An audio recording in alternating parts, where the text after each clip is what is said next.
అరే వా, ఈరోజు పార్టీ చేసుకోవచ్చు. ఒకేసారి 5 గుడ్లు. వద్దు దుష్ట తోడేలు, ఆ గుడ్లని ఏం చెయ్యకు. బ్లూ వరల్డ్ అడవిలో మీను పిచ్చుక తన భర్త మింకు పిచ్చుకతో కలిసి ఉండేది. మీను రోజూ ఒక గుడ్డు పెట్టేది. అలా 7 రోజులలో తను 7 గుడ్లు పెట్టింది. దేవుడి దయ వల్ల నావి మొత్తం 7 గుడ్లయ్యాయి. ఏవండి వినండి, ఇంకా మనం 7 పిల్లలకి తల్లిదండ్రి కాబోతున్నాము. అవును మీను, దాని గురించి ఆలోచిస్తుంటే నాకు చాలా సంతోషంగా ఉంది. ఇంకోవైపు కాలు తోడేలు ఒక రైతు పొలంలో తిరుగుతుంది. వా, అమ్మ తోడు, ఈరోజు చాలా మజా వస్తుంది. తోటలో ఎంత పెద్ద పెద్ద పప్పాయలున్నాయి. తను ఒక పపాయ తెంచుకుని తినడం మొదలుపెట్టింది. ఆహాహాహా. వా, ఎంత రుచిగా ఉందో. అప్పుడే వెనుకాల నుండి చేతిలో కర్ర పట్టుకుని రైతు వచ్చాడు. ఆగు, నేను నిన్ను వదిలిపెట్టను. అక్కడే ఆగు. అరే, వీడు మళ్ళీ వచ్చాడా? ఇతనికి నేను ఇక్కడున్నా అని ఎలా తెలిసింది? కాలు తోడేలు అక్కడి నుండి పారిపోయింది. రైతు చాలాసేపటి వరకు తనని వెంటపడ్డాడు.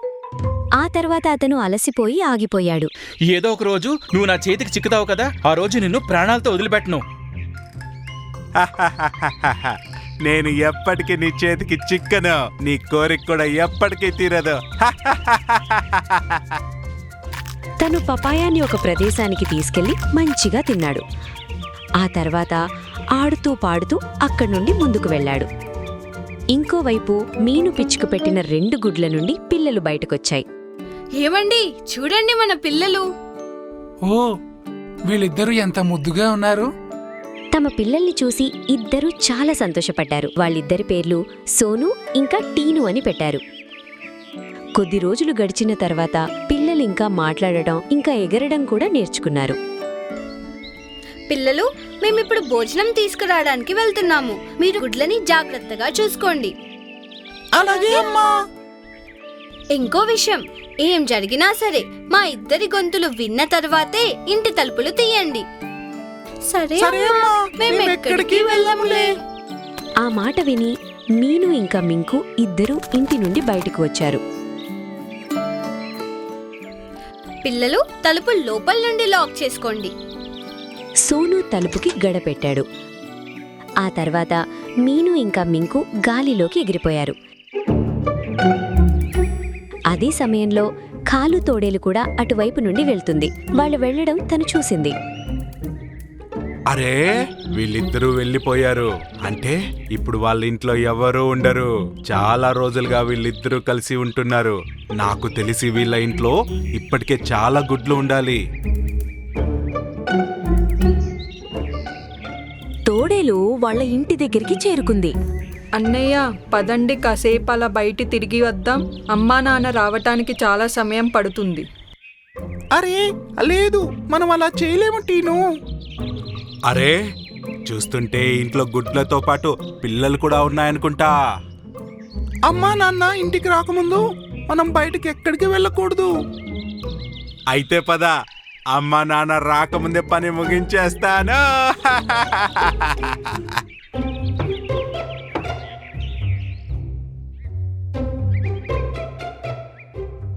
అరే, ఎవరు తలుపు తట్టేది? అరే బిడ్డా, నేను మీ నాన్ననే. తలుపు తీయండి. నాన్న? కానీ నాన్న గొంతు ఇలా ఉండదు. నాన్నా, మేము చాలా అలసిపోయి ఉన్నాం కదా, అందుకే గొంతు అలా ఉంది. అయితే నాన్న, ఒకసారి అమ్మతో మాట్లాడించండి. ఏంటి, అమ్మనా? నాన్నా, మీ అమ్మ మౌనవ్రతంలో ఉంది. ముందు తలుపు తీయండి. మీరు ప్రశ్నలన్నీ ఇక్కడే అడుగుతారా? లేదు, నువ్వు మా అమ్మ నాన్న అంటే మాకు నమ్మకం లేదు. వెళ్ళు, మేము తలుపు తీయము. ఆ, ఈ పిల్లలు చాలా తెలివైన వాళ్ళు. తను అక్కడి నుండి వెళ్ళిపోయింది. ఆ తర్వాత ఏదో ఆలోచించింది. ఐడియా. కాలు మళ్ళీ తిరిగి తోటకెళ్ళింది. అక్కడ మళ్ళీ బొప్పాయి తెంచడం మొదలుపెట్టింది. అరే, నువ్వు మళ్ళీ వచ్చావా? అక్కడే ఆగు. అరే ఈ రైతు ప్రతిసారి ఎక్కడి నుండి ఊడిపడతాడు. కాలు తోడేలు బొప్పాయి తీసుకుని పరిగెత్తుకుంటూ వెళ్ళింది. రైతు మళ్ళీ కొద్ది దూరం వరకు తనని వెంటపడ్డాడు. హా, ఏదో ఒక రోజు నా చేతికి చిక్కుతావులే. నాకు తెలుసు, ఆ రోజు నువ్వు నన్ను ప్రాణాలతో వదలు, కానీ అలాంటి రోజు ఎప్పుడు రాదు. అలా అంటూ అది అక్కడి నుండి సంతోషంగా పారిపోయింది. నేరుగా పిచ్చుక వాళ్ళ ఇంటికి చేరుకున్నాడు. ముందు వీళ్ళకి ఆశ చూపిస్తాను. అతనొక బొప్పాయి మొక్క తీసుకుని తలుపు పైన ఉన్న విండో నుండి లోపలికి వేశాడు.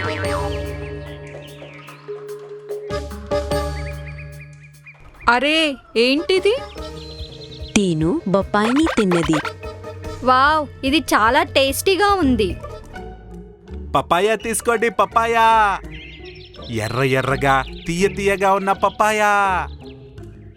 అంకుల్ ఇంకో మొక్క వేయరా కాస్త? అరే బిడ్డా, ఒక్క ముక్క ఎందుకు? పపాయ మొత్తం తీసుకో, తలుపు తీ, నేను ఇస్తాను. అలాగే అంకుల్. అరే వద్దు వద్దు, బయటకు వెళ్ళకు. నువ్వు మళ్ళీ మర్చిపోయావా అమ్మ ఏం చెప్పిందో? అరే పిల్లలు, ముందు తలుపు తీయండి మీరు. నేను మీ మంచి కోరే చెబుతున్నాను. లేదు అంకుల్, మా అమ్మ నాన్న మాట వినడంలోనే మా మంచి ఉంది. మేము బయటకు రాలేము.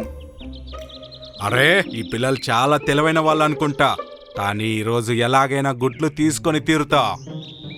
ఇలా అంటూ అక్కడి నుండి వెళ్ళిపోయింది.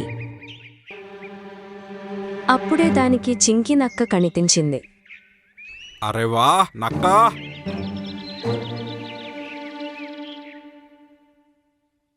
ఏమైంది? ఈరోజు మీరు నన్ను ఎందుకు అంత ప్రేమగా చూస్తున్నారు? అవును నక్క, ఈరోజు నీ మీద చాలా ప్రేమ పడుతుంది. అయితే పదండి, ఎక్కడికైనా వెళ్ళి తిరిగొద్దాం. అలాగే తప్పకుండా వెళ్దాం, కానీ ముందు నాకు ఒక పని చేసి పెట్టు. ఇలా అంటూ తోడేలు నక్క చెవిలో ఏదో చెప్పింది. అలాగే, మీకోసమైతే తప్పకుండా చేస్తా. ఇప్పుడు తోడేలు నక్కని తీసుకొని పిచ్చుక ఇంటికి వెళ్ళింది. అయ్యో, ఎవరైనా నాకు సాయం చేయండి, ఎవరైనా నాకు సాయం చేయండి. నాకెందుకో ఇక్కడ మనకి సహాయం చేసే వాళ్ళు లేరనిపిస్తోంది. త్వరగా ఎవరినైనా సహాయం అడగండి. నేను ఏ క్షణంలోనైనా ఒక గుడ్డకి తల్లి కాబోతున్నాను. అరే బహుశా ఒక పిచ్చుక తల్లి కాబోతోందేమో. అన్నయ్య, మనం వీళ్ళకి సహాయం చెయ్యాలి కదా?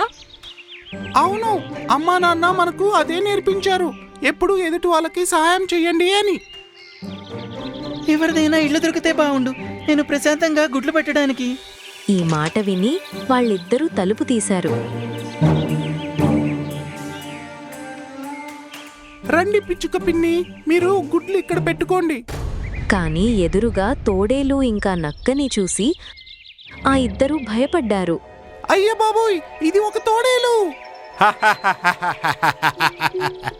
తోడేలు వెంటనే లోపలికి దూరిపోయింది.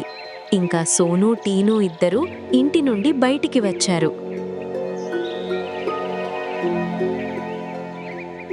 అరే వా, ఈరోజు పార్టీ చేసుకోవచ్చు, ఒకేసారి 5 గుడ్లు.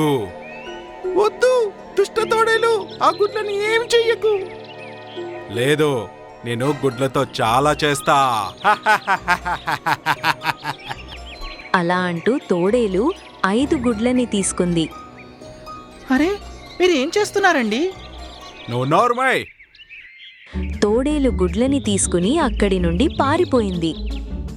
అరే ఏంటి ఇలా జరిగింది? ఆ తోడేలు మన అమ్మ గుడ్లన్నీ తీసుకుపోయింది. ఆ ఇద్దరూ కూర్చుని ఏడవడం మొదలుపెట్టారు. అప్పుడే మీను ఇంకా మింకు పిచ్చుక కూడా అక్కడికి వచ్చారు. అరే ఏమైంది? మీరెందుకు ఏడుస్తున్నారు? సోను ఇంకా టీను ఏడుస్తూ విషయమంతా వాళ్ళకి చెప్పేశారు. నువ్వు చాలా దుష్ట నక్కవి. నువ్వు మా గుడ్లు తీసుకోవడంలో ఆ తోడేలికి సహాయం చేశావు.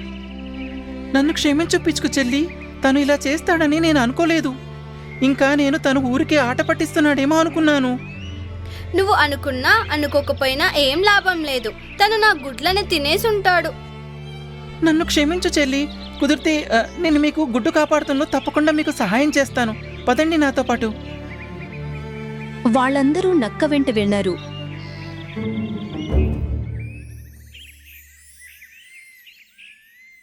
అక్కడి నుంచి నెమ్మదిగా వెళ్ళండి. చూడండి, అక్కడ ఒక ముసలి రైతు ఉన్నాడు. వాళ్ళు దూరం నుండి చూశారు. ఆ రైతు తోటలో వల వేస్తున్నాడు. పదండి, ముందుకు వెళదాం. కొద్ది దూరం ముందుకెళ్ళాక తోడేలు ఇల్లు వచ్చింది. ఆ 4 అక్కడ దాక్కున్నాయి. ఇంక నక్క తోడేలు దగ్గరికి వెళ్ళింది.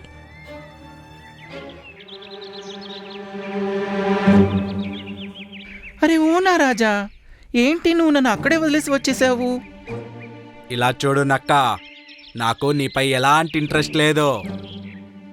కానీ నాకైతే ఉంది కదా, అందుకే నీకోసం ఇంకా 5 గుడ్లు చూసి వస్తున్నాను. ఏమన్నావ్? ఇంకా 5 గుడ్లా? అవును, నేనిప్పుడే చూసి వస్తున్నాను. ఒక కోడి 5 గుడ్లు పెట్టింది. ఆ? ఏంటి, కోడిగుడ్లా? అవి ఎక్కడున్నాయో చెప్పు. అక్కడ పప్పాయ తోట ఉంది కదా, అక్కడ చూశాను. అలాగే, నేను ఇప్పుడే వస్తాను. నువ్వు ఈ గుడ్లని జాగ్రత్తగా చూసుకో. అలాగే అలాగే, త్వరగా వెళ్ళు. ఈ మాట విని తోడేలు తోటవైపు పరుగు తీసింది. అరే వా, ఈరోజు ఒకేసారి 10 గుడ్లు దొరికేశాయి.